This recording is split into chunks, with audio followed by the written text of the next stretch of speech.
오늘 우리 하나님의 말씀 이제 요한복음 강해 28번째 시간입니다. 우리 인생의 보디가드 성령님, The bodyguard of our lives. 우리 인생에서 우리의 보디가드가 성령님이라고 하는 제목으로 오늘 하나님 말씀 전하기를 원합니다. 제가 지난주에 말씀한 것처럼 이제 요한복음 14장은 말 그대로 다락방 말씀, 다락방 강화라고 해서 예수님께서 이제 마치 유언과도 같은 말씀을 우리 주님께서 주시는 것을 우리가 보게 됩니다. 그래서 이제 주님의 그 말씀 톤 자체가 조금 무겁게 느껴질 수 있고 유언이기 때문에 나 이제 떠난다라는 말씀을 하시는 것을 보게 됩니다. 그래서 지난주에는 내가 곧 길이요 진리요 생명이라는 그 선포의 말씀을 우리 주님께서 말씀하시면서 어떻게 하셨다고 그랬죠? 두 가지 길을 우리에게 제시해 주십니다. 하나님께서 크레딧 하시고 하나님께서 개런티 하신 왕의 대로와 같은 길을 너희에게 주겠다라고 약속하셨고, 하지만 또 한 가지는 좁은 길을 따르라라고 주님이 선포하십니다. 그래서 우리에게는 구원과 관계되어진 말 그대로 쭉쭉 나가는, 누구도 그 길을 막을 수 없는, 누구도 견인되어서 가는, 말 그대로 주님께서 우리를 끌어서 견인해서 가는 그 길을 막을 수 없는 The King's Highway, 왕의 대로가 있는 반면에, 또한 우리 믿는 자라면 우리가 비록 어려움이 있다 할지라도, 비록 고난과 아픔과 절망과 역경과 시련과 핍박과 환난과 여러 가지 좌절스러운 순간이 있다 할지라도 끝까지 가야 하는 좁은 길이 동시에 있다는 사실입니다. 저는 우리 퀸즈 한인교회 모든 성도들에게 하나님께서 주시는 이 두 가지 열려진 길, 킹스 하이웨이와 The Narrow Way, 고난과 어려움과 역경이 있는 그 길이 함께 있음으로 말미암아 우리 종국에는 승리하는 저와 여러분 되시기를 주의 이름으로 간절히 축원합니다. 자, 이제 오늘부터는 또 주님께서 강조해서 하시는 말씀이 있습니다. 그래서 오늘 무엇인지, 우리 어떤 보디가드가 우리 옆에 계신지 한번 살펴봤으면 좋겠는데요. 말 그대로 보디가드는 뭐예요? 자기가 보호하는 사람 대신 앞에서 고난을 당하는 사람을 말합니다. 1981년 3월 30일 오후 2시 27분 워싱턴 DC에 있는 힐튼 호텔 현관 약 3m 정도 로널드 레이건 대통령이 거기서 딱 나왔습니다. 로널드 레이건 대통령이 딱 나왔는데 갑자기 이제 25살 먹은 힌클리라고 하는 이상한 정신병 환자가 로널드 레이건을 향해서 6발의 리볼버 권총을 이제 발사합니다. 탕탕탕탕탕탕 6발이 나갑니다. 정신병을 알아왔던 이 존 헝클리라고 하는 이 남자가 자기가 당시에 좋아했던 이제 여배우죠, 주디 포스터를 한테 자기의 이름을 한번 알리기 위해서 총을 6발을 대통령을 향해서 쐈습니다. 그때 전 세계 경호의 역사에 가장 위대한 장면 하나가 그곳에서 연출됩니다. 총성이 4발이 딱 된 다음에 로널드 레이건 대통령이 이 밑에 바닥에 맞은 총에 2발을 맞았습니다. 그래갖고 이제 총을 이제 어깨랑 가슴에 맞고 이분이 이제 쓰러질 듯 할 때 옆에 있던 이제 경호처장이 대통령을 밀어가지고 이제 이제 비스트라고 하는 이제 그 경호 차량으로 대통령을 밀어 넣습니다. 자, 근데 그 당시고 1.6초, 정확하게 1.6초 동안 무슨 일이 벌어지냐면, 이 당시 티모티 맥카시라고 하는 당시 이제 2급 공무원, 우리로 치면 2급 경호원입니다. 그 이제 등치가 큰 그 경호원이 이제 어떻게 돼요? 그 딱 1.6초, 그냥 총성이 4발 딱 울리자마자 자기도 모르게 팔을 벌리고, 이 팔을 이만큼 쭉 벌리고 다리를 빡 벌린 상태에서 대통령 앞에 이러고 서 있는 겁니다. 총알이 어디서 날라온지도 모르는데 일단 대통령이 여기서 쓰러졌으니까 자기도 모르게 이렇게 팔을 벌리고 대통령 앞에 딱 이렇게 길을 막으니까 이제 4발은 그냥 나간 거고요. 마지막 2발이 이 친구가 맞고 대신 쓰러지고 그 상황이 정확하게 6초 만에 종료됩니다. 티머시 맥카시라고 하는 당시 32살의 이 젊은 경호원이 이제 자기 살고 싶은 마음이 있지, 욕망이, 사람은 누구나 총을 쏘면 총소리가 들면 고개를 숙이는데 이 친구는 그때 팔을 벌리고 그 앞에 서서 결국에는 죽지 않고 살아났습니다. 그래서 지금도 살아 계십니다. 경찰서장으로 은퇴하셨고, 우리가 잘 아는 이제 영화 보디가드의 이제 모티브가 되기도 하는 놀라운 것들을 보게 되는데, 누군가를 위하여 그 앞에 서 있는 것, 여러분 그것이 바로 경호입니다. 보디가드예요. 자, 이 경호, 그렇지만 우리 그 보디가드는 결국 앞에 4발은 못 막았습니다. 그래서 로널드 레이건이 결국에는 2발을 맞았어요. 하지만 오늘 우리가 만나게 될 이 우리 인생의 경호원은 앞에 4발까지도 막아 주실 수 있는 분입니다.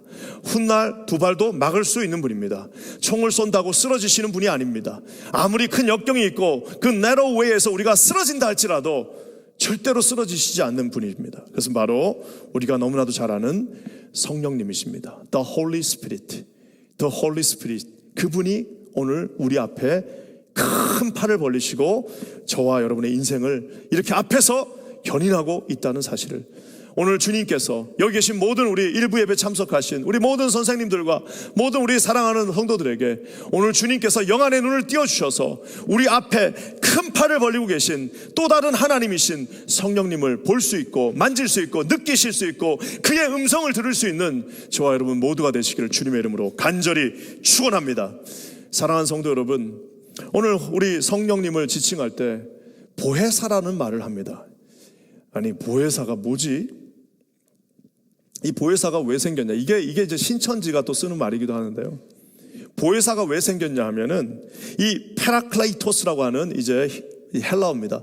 페라클레이토스라고 하는 이 헬라어를 중국말로 발음을 하면 어떻게 되냐면은 바오헤이스 이렇게 된대요. 바오헤이스 이런.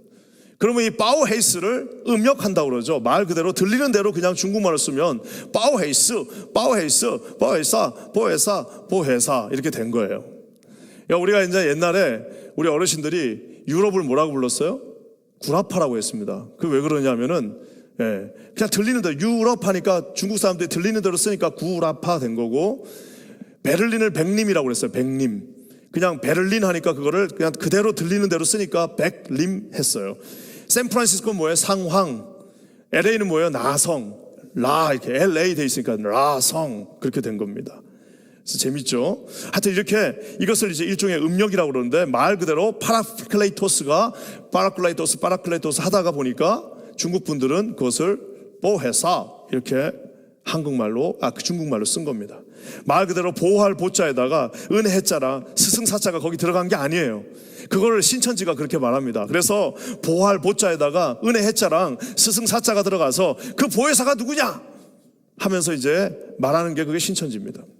한문을 모르는, 한문의 음력이 무슨 뜻인지를 모르는, 말 그대로 좀 그렇죠. 자, 그래서 이 보혜사는 그런 뜻이 아니라 말 그대로 페라클레이토스라고 하는 그 단어가 뭔지를 알아야 되는데, 그 단어는 한 개로 해석되는 게 아니라 여러 개로 해석이 됩니다. comfort, 위로하는 사람, comfort 한다라고 하죠. counselor, 뭐예요? 상담하는 사람. 학교에도 카운셀러들이 있잖아요. 카운셀러. 그래서 이렇게 상담해주고 이렇게 좀 조언을 주는 사람, 혹은 영어 성경에는 헬퍼라고 나와 있습니다. 돕는 사람. 어떤 경우에는 어드보케이트, 말 그대로 변호사라고 우리가 해석할 수도 있습니다.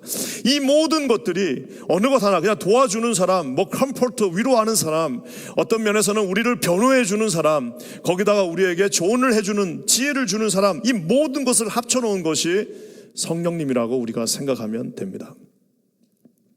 근데 재미있는 것은 이 성령님을 말한 이 페라클레이토스는 두 단어를 합쳐놓은 겁니다. 페라, 옆에. 우리로 치면 beside, 클레이토스, 뭐예요? 부름을 받은 사람.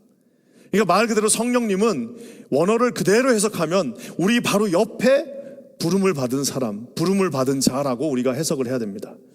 바로 우리 옆에, 그것을 성경은 내주하신다라고 말씀하고 계십니다. 이제는 옆도 아니에요. 옆도 거리가 있잖아요. 옆에 있는 것은 뭐 1cm라도 거리가 있는데 그 1cm의 거리를 극복하시고 그분은 우리에게 내주하신다, dwelling 하신다, 우리 안에 계신다라고 오늘 말씀하고 계십니다.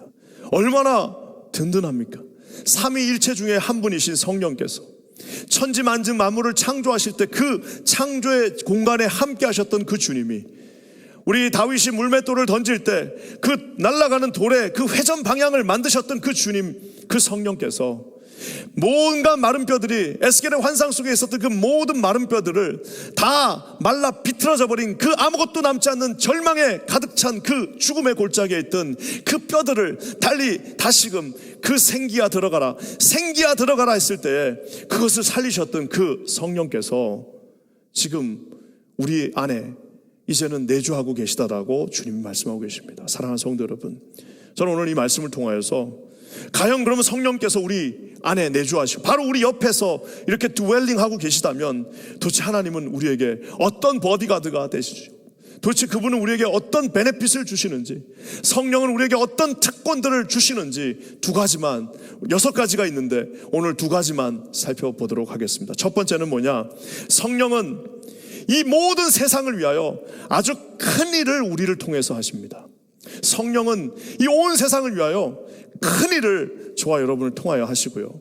2번째는 성령은 저와 여러분을 위하여 작은 일을 이루어 주십니다. 이 2가지가 그래서 저와 여러분이 성령님과 함께 계시면 나는 작은 일만 해야 돼, 나는 큰 일 할 거야, 이게 아닙니다. 우리 주님은 큰 일도 하시고 작은 일도 하십니다. 길을 가는데 오불이 있고 100불짜리가 떨어져 있어요. 이제 아주 똑똑한 사람, 지능이 떨어진 사람 어떻게 해요? 오불하고 100불 딱 떨어져 있으니까 뭘 주워야 되지? 어떻게 주술까 하다가 5불짜리를 줍고 가는 사람, 전응아. 근데 5불짜리하고 100불짜리가 있어요. 아, 이거 뭘 주워야지? 아, 100불이 훨씬 비싸니까 100불 주워야지 하면 이제 중급. 제일 똑똑한 사람 뭐예요? 5불하고 100불짜리 떨어져 있어. 어떻게 돼요? 네, 2 손을 다 사용해서 한꺼번에 들어서 가져가는 사람, 제일 똑똑한 사람입니다. 성령께서 오늘 2가지, 큰 일과 작은 일을 우리에게 동시에 특권과 선물과 바디가드가 되셔서 주십니다. 저는 우리 사랑하는 성도들이 이 2가지 놀라운 이 기적의 특권들을 누리시는 저와 여러분 되시기를 주님의 이름으로 간절히 축원합니다. 여러분 다 준비되셨죠? 2가지 돈 50불 100불짜리 다 드실 준비되셨죠? 먼저 우리 큰 거부터 한번 알아보도록 하겠습니다.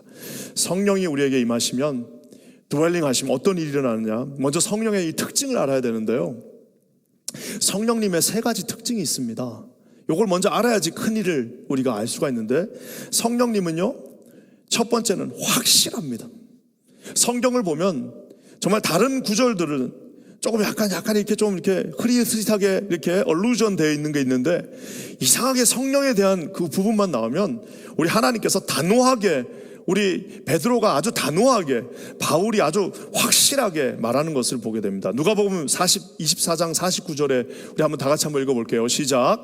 볼지어다 내가 내 아버지께서 약속하신 것을 너에게 보내리니 너희는 뭐라고요? 위로부터 능력으로 입혀질 때까지 이 성에 머물라 하시니라. 그거 받기 전까지는 움직이지 말라는 겁니다. 왜? 하나님 아버지가 약속하셨다는 겁니다. 하나님 약속하신 그것이 반드시 이루어지는데 너희들 절대로 여기서 떠나지 말라. 절대로 여기를 떠나지 마라. 이 자리가 성령을 받는 곳이다는, 여기에서 그 성령을 주시는 그 순간까지, 이 자리에서 하나님이 약속하신 그 약속이 이루어지는 그날까지, 이 자리에서 내가 너에게 약속한 그 약속의 놀라운 기적들이 이루어지고 네 손에 잡히는 그 순간까지, 네가 그것을 잡아서 이제 진짜 하나님이 여기에 함께 계시는 것을 느끼는 그 순간까지 그 성에 머물러 있으라라고 주님이 확실하게 말씀하십니다. 예수님뿐만 아니라 베드로, 바울 모두에게 확실하게 성령은 반드시 임할 것이다라고 말씀하십니다. 그래서 우리가 잘 아는 것처럼 에베소서 교회에 바울이 뭐라고 말합니까? 너희가 믿을 때 이 성령을 받았느냐? 사도행전 우리 19장 2절에 유명한 말씀, 너희가 믿을 때 성령을 받았느냐? 왜? 확실하거든요. 그건 받아야 되는 겁니다. 예수를 믿는 저와 여러분은 반드시 성령이 아니고서는 누구라도 우리 주님을 주로 시인할 자가 없다라고 말하고 있습니다. 오늘 우리가 사도신경으로 우리의 신앙을 고백했습니다. 오늘 우리가 귀한 찬송을 주님 앞에 올렸습니다. 우리 홍로 집사님 기도할 때 우리 모두가 아멘 했습니다. 여러분, 그것은 우리 입술이 아무리 훈련이 된다고 해서 되는 것이 아니라 저와 여러분의 입술이 성령 안에서 인치심을 받고 저와 여러분의 입술이 주님을 찬송할 수 있는 우리 확실한 그 하나님의 사람이 되었기 때문에 저와 여러분이 이렇게 고백할 수 있다는 사실입니다. 그래서 여러분, 예수 믿는 모든 자에게 주님이 성령을 주신다고 말씀하고 계십니다. 저는 여기 계신 모든 분들이 성령님이 여러분의 마음속에 드웰링하시고 동행하시는, 내주하시는 분들 되시기를 주님의 이름으로 간절히 축원합니다. 성령은 확실해요. 성령은 명확합니다. 내가 성령 받았나 안 받았나, 내가 예수 믿나 안 믿나, 그건 안 믿는 겁니다. 내가 결혼했나 안 했나, 내가 아침에 일어나면 결혼한 것 같은데 점심쯤 돼서 이 바가지 한번 누가 긁으면은 결혼 안 한 것 같아요. 그거 뭐예요? 결혼 안 한 거죠. 결혼했나 안 했나가, 물론 그 결혼이 행복한지 안 행복한지는 모를 수 있지만 그게 헷갈리진 않잖아요. 예수님은 우리가 옵션으로 믿는 것이 아닙니다. 예수님은 우리가 그냥 믿다 안 믿다, 어느 날 믿는 것 같고 어느 날 안 믿는 것 같은 것이 아닙니다. 우리가 그래서 세례를 받을 때, 지난주 우리 그 피덩이 같은 아이들이 세례 받을 때 제가 그 바쁜데도 토요일 날 밤에 모여가지고 밤 10시까지 남아가지고 뭘 물어보는 거예요. 넌 예수님을 믿냐? 지금 이 순간에 네가 죽는다 할지라도 천국 갈 자신이 있냐라는 것을 그 10몇 살짜리들한테 물어보는 이유가 뭐예요? 바로 이 성령이 우리 가운데 거하신 확실한 성령의 확실성 때문입니다. 저는 여기 계신 분들 중에 내가 예수 믿는지 안 믿는지, 내가 성령과 함께 동행하는지 안, 우리가 좀 힘들 수 있어요. 약할 수 있고 좀 고난이 닥치고 우리가 좀 슬플 수는 있지만 내가 예수님을 믿는다는 것, 성령이 나와 함께 동행하신다는 것, 여러분 이거 헷갈리시는 분들 한 분도 없기를 주님의 이름으로 간절히 축원합니다. 또 한 가지가 있습니다. 성령은 다양합니다. 각 개인에게 똑같이 나타나지 않습니다. 그래서 고린도전서 12장부터 쭉 보면은 성령의 은사들이 막 나옵니다. 어떤 분들 이런 분들이 있습니다. 그래서 성령의 은사는 병 고치는 거야. 그것도 one of them이에요. one of them. 모두가 다 병을 고치는 건 아니에요. 어떤 분은 성령의 은사는 나는 아이들을 가리키는 거예요. 그분은 그거 하시면 되는 거예요. 어떤 분들은 나는 성령의 은사, 나는 이렇게 잘 음식 만들고, 그 모든 사람이 그거 못합니다. 제가 항상 보면 우리 방송실에서 이제 2부 예배 끝나고 나면 이제 방송실에 계신 분들이 이렇게 가끔 내려옵니다. 난 그분들 보면 정말 신기해요. 어떻게 저렇게 저거를 저 사역을 어떻게 할 수 있을까? 저 같은 기계를 잘 모르고 이런 사람은 그 보는 것 자체가 싫은데 저걸 어떻게 하실 수 있을까? 물론 섬기는 마음으로 하지만 그건 성령께서 은사를 주셨기 때문입니다. 어떤 분들은 방언하시는 분들이 있습니다. 그 방언 한 사람만 성령 은사를 받은 것도 아닙니다. 빌리 그레함 방언 못합니다. 팀 켈러 방언 할 수 있으려나 모르겠습니다. 그렇다고 해서 그 사람들이 저 사람 예수 믿나? 라고 우리가 말할 수 없는 것은 성령의 은사는 아주 다양하게 모두에게 주어졌기 때문입니다. 자, 이제 마지막 요게 중요한, 이게 하나님이 맡기신 큰 일인데요. 성령을 주셨을 때는 그거 가지고 잘 먹고 잘 마시다가 네 인생 끝나라고 주신 게 아니라 성령은 반드시 목적이 있습니다. 성령이 나오는, 내가 너에게 성령의 세례를 주리라, 내가 너에게 성령을 보내리라 하는 그 모든 성경 구절에 같이 나오는 단어가 있습니다. 그럼 뭘까요? 바로 성령을 주신 이유는 우리에게 큰 일을 맡기신 건데 그것이 사도행전 1장 8절에 있습니다. 한번 다 같이 읽어볼까요? 한번 읽겠습니다. 시작. 오직 성령이 너에게 임하시면 너희가 권능을 받고 예루살렘과 온 유대와 사마리아와 땅끝까지 이르러 내 증인이 되리라 하시니라. 성령이 임하면 주님이 능력을 주십니다. 그리고 그 능력을 가지고 장사하라고 능력 주신 게 아니에요. 그냥 잘 아이들 키우라고 능력 주신, 그거는 이제 그냥 덤으로, 그냥 엑스트라로, 그냥 보너스로 들어오는 거고, 진짜 하나님이 권능과 능력을 주시는 이유는 땅끝까지 이르러 내 증인이 되라라고 하신 그 놀라운 목적이 있기 때문입니다. 그래서 우리가 잘 아는 것처럼 사도행전 4장 31절에 이렇게 나와 있습니다. 사도행전 4장 31절 한번 다 같이 읽겠습니다. 시작. 빌기를 다음에 모인 곳이 진동하더니 무리가 다 성령이 충만하여 뭐라고요?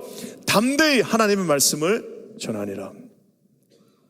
성령이 충만하지 않으면 30년을 같이 산 자기 남편한테도 예수 믿는다는 말 못합니다. 성령이 충만할 때는 여러분, 우리가 가장 먼저 우리 마음 가운데 오는 그 부담감은 뭐냐면 예수 믿지 않는 자들이 눈에 보이기 시작합니다. 성령이 충만하면은 내가 나가서 담대하게 말씀을 서로 묵상 나누는 게 아니라 성령이 충만한 것의 증거는 예수 믿지 않는 자들이 내 눈에 그때부터 막 밟히기 시작하는 거예요. 성령을 우리에게 기쁨과 만족을 주시는 분과 동시에 성령을 우리에게 주님이 주시는 진정한 목적은 가서 전도를 하라는 거예요. 예전에 제가 섬기던 청년부에 어떤 친구가 맨날 큰 집 달라고 기도하는 친구 있었어요. 그 내가 참 보면서 처음에는 좀 너무 웃겼습니다. 맨날 기도 제목 나누려면 큰 집을 좀 주셨으면 좋겠습니다. 기도 제목 그렇게 나눕니다. 그래가지고 왜 저럴까 하다가 나중에 이제 알게 됐어요. 야, 이 친구가 진짜 고단수구나. 그 나중에 내가 한 몇 년 뒤에 알았어요. 왜냐하면은 이 친구의 그 평생의 소원은 뭐냐면 자기 집에서 매주마다 사람들이 거기서 찬송하고 찬양하고 선교사님들 오면 재우고 하는 게 자기 인생의 목표예요. 그 인생 목표를 잘 잡은 거죠. 그러니까 뭐예요? 나는 큰 집이 있어야겠다는 거예요.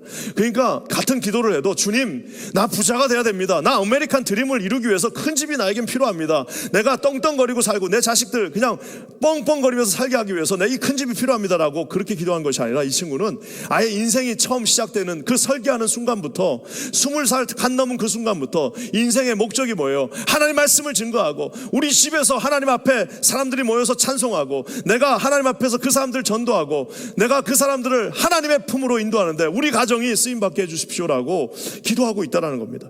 성령을 주신 목적이 명확한 것입니다. 사랑하는 성도 여러분, 오늘 우리 하나님께서 우리에게 큰 일을 맡겨주십니다.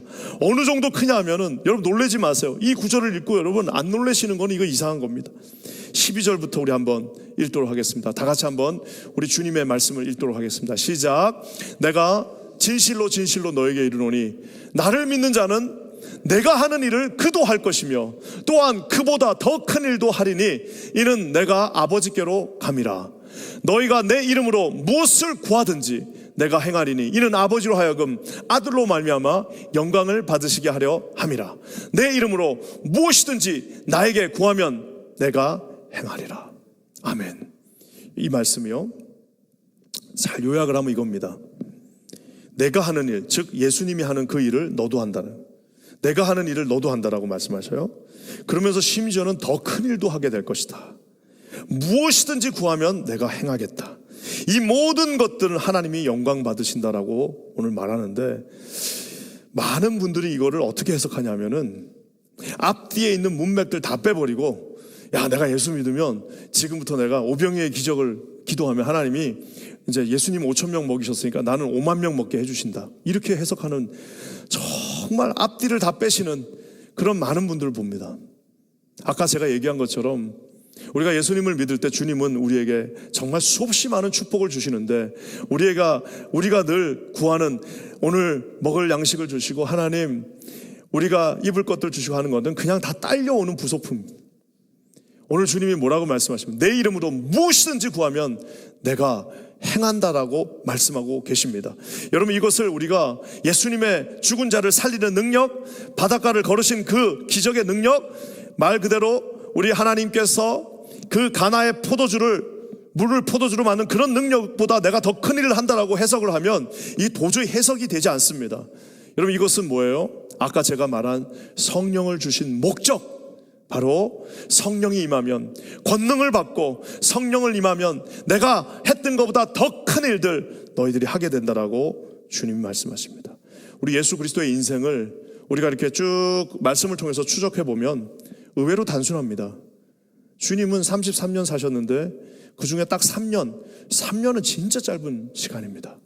얼마나 짧으면은 3년 군대생활을 3년밖에 안 한다고 그러잖아요. 네. 3년밖에 안 합니다. 그 3년 동안 뭐 고무신이 거꾸로 갔다가도 하기도, 얼마나 짧은 시간입니까? 그 짧은 시간밖에 사역하지 않으셨습니다. 우리 예수님 자기 사역의 대부분을 그 갈릴리라고 하는 조그만 그 호숫가에서 사역하셨습니다. 그뿐만 아니라 주님은 어디 외국에 나가본 적도 거의 없으세요. 그냥 거기서 왔다 갔다 하다가 예루살렘에서 돌아가셨습니다. 12명의 제자를 세우는 것이 그분의 주 임무였고, 뭐 해외 선교나 집중적인 무슨 전도 캠페인 같은 거, 물론 삶 자체가 전도셨지만 그렇게 하지 못했습니다. 저는 어쩌면은 저와 여러분이 주님이 하셨던 것보다 스케일상으로는 더 큰 일을 지금 하고 있다고 믿는 사람 중에 하나입니다. 아까 제가 얘기한 것처럼 성탄 박스를 만들었습니다. 325개의 박스가 정성스럽게 만들어져 있습니다. 여러분, 한번 상상해 보세요. 정말 비참하게 가난한 나라, 아무것도 없는 나라, 정말 연필을 한번 본 적이 없는 그 나라에 그 박스가 오는데 사역자들이 그곳에 가서 12주 동안 아이들에게 박스 나누기 전에 12주 동안 예수님을 증거합니다. 우리가 그냥 그 30불밖에 안 하잖아요. 30불 들여서 보낸 그 박스 하나가 거기에 가니까 정말 지구 반대편에서 기적들이 일어나게 되는 것을 보게 됩니다. 우리가 오늘 이제 토고스 팀이 돌아오고 이제 내일이면 과테말라 팀이 떠나는데 얼마나 대단합니까? 지난 여름에 우리 자녀들, 중고등부 아이들 30명이 도미니카에 갔다 왔습니다. 제가 늘 장난처럼 얘기한 게 아니고 언젠가는 우리가 전세 비행기를 대절해서 선교지에 우리 교인들이 함께 가게 될 날이 올 거라고 그러는데 어쩌면 중고등부가 그 일을 가장 먼저 이루게 될지 모르겠습니다. 강한 용사 청년부가 브라질에, 우리 EM이 아프리카에, 우리 장년들과 시니어들이 우리 아르헨티나에 다녀왔습니다. 이 모든 사역들이 여러분 지금 일어나고 있습니다. 이 모든 사역들 주님이 말씀하십니다. 무엇이든지 나에게 구하라. 무엇이든지 구하는 대로 내가 너희들에게 축복해 주시겠다라고 말씀하고 계십니다. 사랑하는 성도 여러분, 우리 퀸자는교회 전도팀 있잖아요. 야, 이분들도 대단하잖아요. 주일 예배 끝나고 수모임 끝나고 나면 7번 전철 앞에, 우리 그 김승훈 목사님 말씀하셨던 그 피자집이 있는 그 7번 전철 앞에 한 주도 빠지지 않고 우리 권사님 사람들 데리고 나가시잖아요. 놀랍지 않나요? 그거 여러분 사람이 할 수 없습니다. 그 안에 성령께서 그 마음을 움직여 주셨기 때문에 목요일이 되면은 우리 맨하탄에 나가는 전도팀이 비가 오나 눈이 오나 한 주도 빠지지 않고 나가는 전도팀이 있습니다. 그분들은 결국엔 예수님보다 더 큰 일을 하게 될 겁니다. 왜? 오래 사실 거잖아요. 예수님 3년밖에 못 사셨, 3년밖에 사역 못 하셨, 30년 동안 한다고 생각해 보세요. 어큐뮬레이트 되어진 그 놀라운 결실들을 주님 말씀하실 겁니다. 넌 나보다 더 큰 일을 했구나. 사랑하는 성도 여러분, 하나님께서 이 성령을 통해서 하시는 전도와 선교가 가장 큰 일이라고 말씀하고 있습니다. 우리가 존경하는 우리 옆에 있는 우리 프라미스 교회 허윤행 목사님이 옛날에 유명한 말씀하셨습니다. 참 제가 존경하는 목사님인데 이렇게 말씀하셨습니다. 하나님은 교회가 선교하는 신용만 해도 축복해 주신다.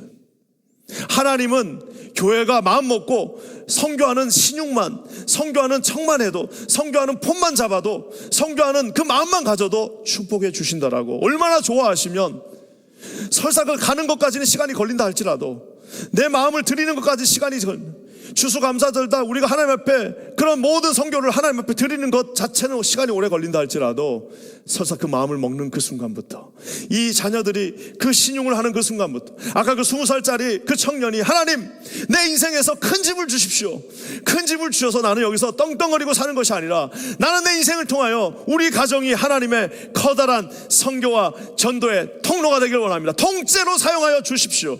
주님, 통째로 우리 가정을 사용하여 주십시오. 내 가정과 내 가문과 내 후날, 내 모든 자녀들이 하나님 앞에 통째로 쓰임받게 해 주십시오라고 외치는 그 자들에게 주님 어떻게 한다고요? 신용만 해도 축복해 주신대요. 신용합시다. 폼 잡아봅시다. 사랑하는 성도 여러분, 우리 한번 뜻을 품어봅시다. 한번 우리가 한번 주문을 한번 열어봅시다. 하나님 도대체 어떻게 하시는지 한번 우리 확인해 봅시다. 오늘 주님이 말씀하십니다. 하나님께서 기뻐하시는 그 거룩한 일들을 이루어 주신다라고 말씀하고 계십니다. 이 큰 일이 있으니까 작은 일은 그냥 넘어가는 겁니다. 지금 이 큰 일이 주님이 맡겨주시고 그렇게 기뻐하시고 세상 끝날까지 내가 너와 함께하며 나에게 맡겨준 그 사명 구하는 대로 내가 그대로 네 세크리티가 되어서, 너의 세크리테리가 되어서 내 일을 감당하겠다고 주님이 말씀하시는데, 도대체 뭐 작은 거 가지고 우리가 이게 맞냐 저게 맞냐 할 이유가 없다라는 것입니다. 어제 저녁에 우리 잠깐 어떤 집사님하고 얘기를 했는데 이분이 전도를 많이 하시는 분입니다. 그래가지고 이제 우리 교회 오신 지도 그렇게 오래되지도 않았어요. 근데 내가 보면 우리 전도왕 중에 한 분인 것 같아. 내가 집사님 그냥 이렇게 오가는 말에 어떻게 그렇게 전도하십니까? 그랬더니 하나님 마음을 주신대요. 그냥 그거는 사람이 주는 마음이 아니겠죠. 전도하려고 하니까 마음도 주시고 사람도 주시고 기회도 주시고 길도 열어주시고 하나님께서 그곳에서 내가 행하리라라고 말씀하시는 헬퍼와 어드보케이트와 또 우리에게 뭐예요? 카운슬러와 컴포터가 되시는 성령이 개런티 하겠다라고 말씀하고 계십니다. 사랑하는 성도 여러분, 우리 주님께서 말씀하십니다. 전도하면 주님 기뻐하십니다. 선교하면 주님이 춤을 추십니다. 한 영혼이 돌아오면 주님이 정말 말 그대로 기뻐하면서 내가 구하는 무엇이든지 13절과 14절에 심지어 두 번이나 네가 구하는 모든 무엇이든지 내가 너에게 주겠다라고 행하겠다라고 약속하신 약속의 주님을 믿고 신뢰하시는 주님 앞에 나아가시는 저와 여러분 되시기를 주님의 이름으로 간절히 축원합니다. 전도하기 진짜 좋은 계절이고 우리 퀸자니 교회가 지금 전도하기 가장 좋은 조건입니다. 순 모임들이 50개가 매주마다 이 순 모임이 이루어지고 있습니다. 교회 나오세요 그러면 사람들 못 나옵니다. 야, 우리 같은 또래끼리 모이는 그 모임이 있는데 한번 나가자 그러면은 그거 갈 수 있어요. 곧 추수감사절이 다음 주입니다. 얼마나 사람들 전도하기 좋습니까? 우리 이제 다음 주에 또 얼마나 우리 아이들하고 같이 여기서 꽉 채워서 예배 드릴 때 얼마나 하나님께서 은혜 주시겠습니까? 곧 성탄절이 옵니다. 믿지 않는 사람들도 한 번쯤은 교회 오는 계절입니다. 1월 달에는 특별 새벽기도 있고 3월 달 되면 우리 존경하는 이재철 목사님 오셔서 진짜 모든 교회가 원하는 그 더 베스트 프리처가 이곳에 오십니다. 우리가 이제 전도하기 가장 좋은 계절이 왔습니다. 저는 여기 계신 모든 분들이 오늘 성령께서 여러분의 마음에 한 번 정도 결단하게 하시기를 주님의 이름으로 간절히 축원합니다. 사랑하는 성도 여러분, 우리가 하나님 앞에 성령 앞에 이렇게 큰 일을 결단할 수 있습니다. 또 한 가지, 성령은 나를 위하여, 나 하나를 위하여 작은 일도 소중하게 결단해 주십니다. 여러분 17절과 18절 한번 읽어볼게요. 다 같이 한번 읽어보겠습니다. 시작.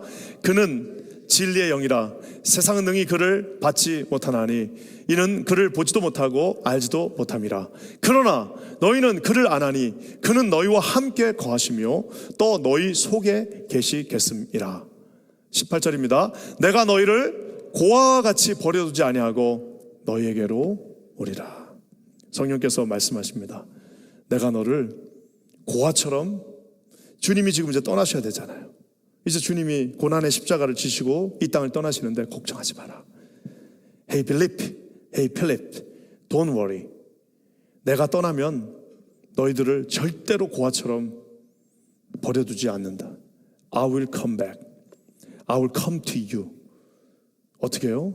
내가 보낸 또 다른 진리의 영, 성령이 너에게 오신다라고 말씀하고 계십니다. 여러분, 여기 있는 이 말씀은 신명기에서 모세가 떠나기 전 이스라엘 백성들에게 했던 말씀을 얼루전한 겁니다. 내가 곧 떠나지만 우리 하나님이 너희들을 아버지가 없는 고아같이 버려두지 않겠다라고 말씀하십니다. 우리가 아는 것처럼 구약시대에 고아가 된다는 것은 생존이 끝났다는 것과 똑같습니다. 고아가 된다는 것은 구약시대에는 이제 그런 문제 더 이상 살 길이 없는 겁니다. 하지만 우리 주님은 광야에서 고아 같은 인생이었지만 불기둥과 구름기둥으로 만나로 하루도, 우리 사람 아빠들은 휴가도 있고 사람 아빠들은 병이 걸려갖고 쓰러질 수도 있고 사람 아빠들은 어떻게 됩니까? 자기가 직장을 잃어서 더 이상 내가 우리 자녀들을 어떻게 돌볼 수 없어서 친척집에 맡길 수도 있지만 성령께서 우리에게 오셔서 우리 하나님 아버지는 어떻게 해요? 너희들을 절대로 고아처럼 버려두지 않고 아무리 100도가 넘는 그 불볕 더위에서도 구름기둥으로, 아무리 추워갖고 덜덜덜 떠는 그 순간에도 불기둥으로, 매일 하루도 빠짐없이 절대로 내가 너를 벌 줄 때 벌 주더라도 만나만큼은 하루도 빠짐없이 너에게 신실하게 공급해 주신다라고 주님이 말씀하고 계십니다. 사랑하는 성도 여러분, 우리의 인생이 말 그대로 광야 같은 정말 힘든 인생입니다.